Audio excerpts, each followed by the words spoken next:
आज हम समझने जा रहे हैं टॉपिक मॉलिक्यूलर फार्मूला। ठीक है, अब मॉलिक्यूलर फार्मूला होता क्या है। दरअसल दो फार्मूले होते हैं ना, एम्पिरिकल मॉलिक्यूलर। जो नॉर्मली आप फार्मूला लिखते हैं ना बेटा, वो मॉलिक्यूलर ही होता है। जैसा कि अगर मैं पूछूं ग्लूकोज का फार्मूला, तो आप मुझे बताएंगे C6H12O6। अब इसमें ख़ास बात क्या है कि इस फार्मूले में आप मुझे ये भी बता रहे हैं कि कार्बन 6 हैं, यानी 6 एटम्स हैं कार्बन के, हाइड्रोजन के 12 एटम्स हैं, ऑक्सीजन के 6 एटम्स हैं।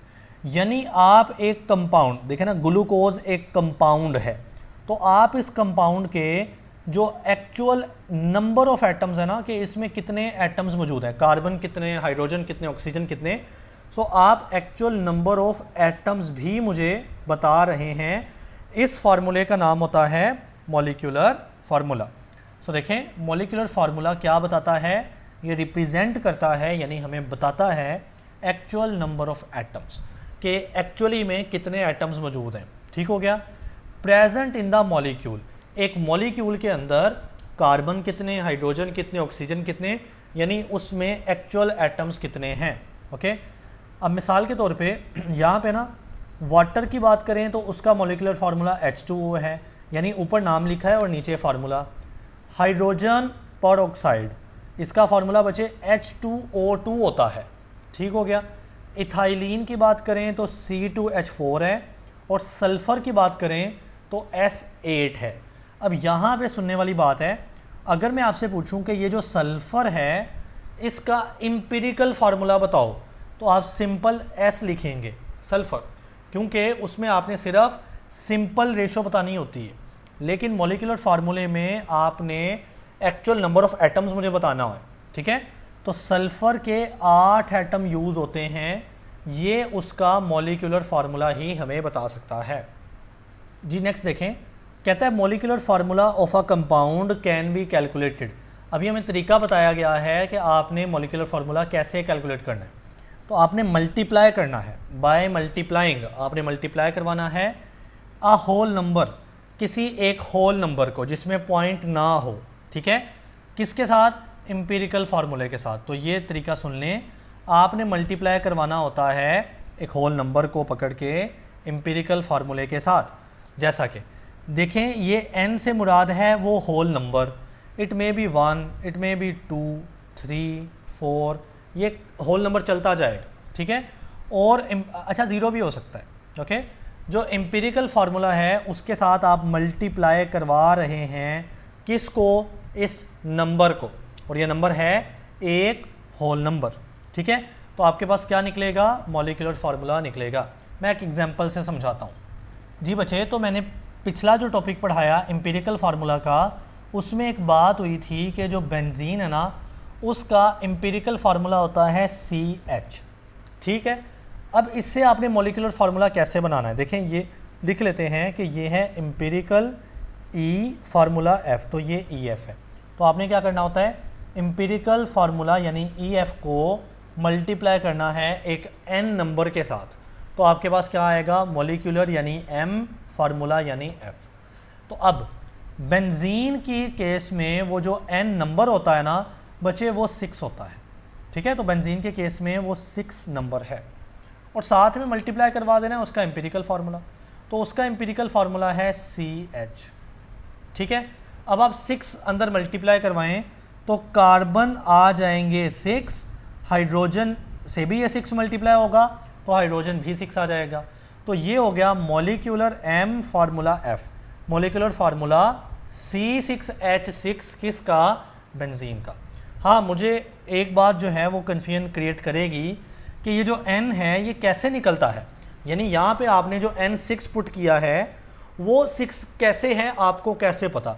तो आगे देखिएगा, अभी n को निकालने का भी एक फार्मूला दिया गया है कि n बराबर है, आपने मॉलिक्यूलर मास को डिवाइड कर देना है एम्पिरिकल फार्मूला मास के साथ। फार्मूला जो है ना वो अभी हम एग्जांपल करते हैं ना, तो आपको इस केस की समझ आएगी कि आपने बेसिकली ये n कैसे निकालना है। n निकल आएगा, उसको एम्पिरिकल फार्मूले से मल्टीप्लाई करें तो क्या निकलेगा, मॉलिक्यूलर फार्मूला। जी बच्चे, तो एग्जांपल स्टार्ट करते हैं। 15.13 कहता है benzene is represented by empirical formula CH। तो ये लिखते हैं कि बेंजीन का एम्पिरिकल फार्मूला क्या है, CH। जी, तो इस एग्जांपल के अंदर मैं लिखूंगा empirical E formula F of benzene. तो बेंजीन का एम्पिरिकल फार्मूला आता है CH। नेक्स्ट देखें, तो साथ में दिया गया कि इसका जो मॉलिक्यूलर मैस है ना ये 78 है, और बच्चे ये हमेशा दिया जाएगा। तो मैं यहाँ पे लिख लेता हूँ कि जो मॉलिक्यूलर मैस है दैट इज़ 78। जी बच्चे, अब वो कहता है find out the molecular formula. तो ये भी मैं लिख लेता हूँ कि मुझे इसका M मॉलिक्यूलर F फार्मूला ये मालूम करना है। अब मैंने आपको क्या तरीका बताया, मॉलिक्यूलर फार्मूला निकल सकता है जब आप एक n नंबर को मल्टीप्लाई करवाते हैं एम्पिरिकल फार्मूले के साथ, ठीक है।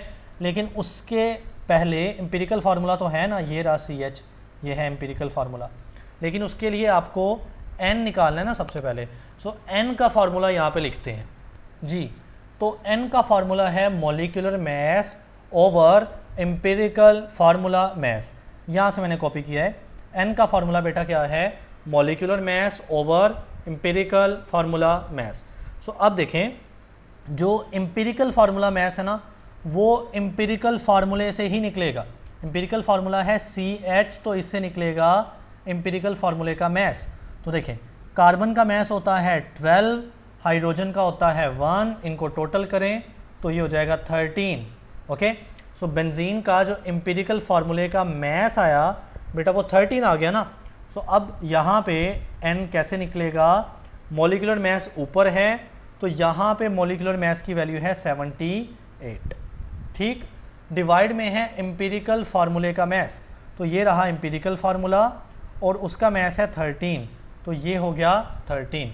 जब आप 78 को 13 पे डिवाइड करते हैं तो 6 आता है, तो n की वैल्यू आ गई 6।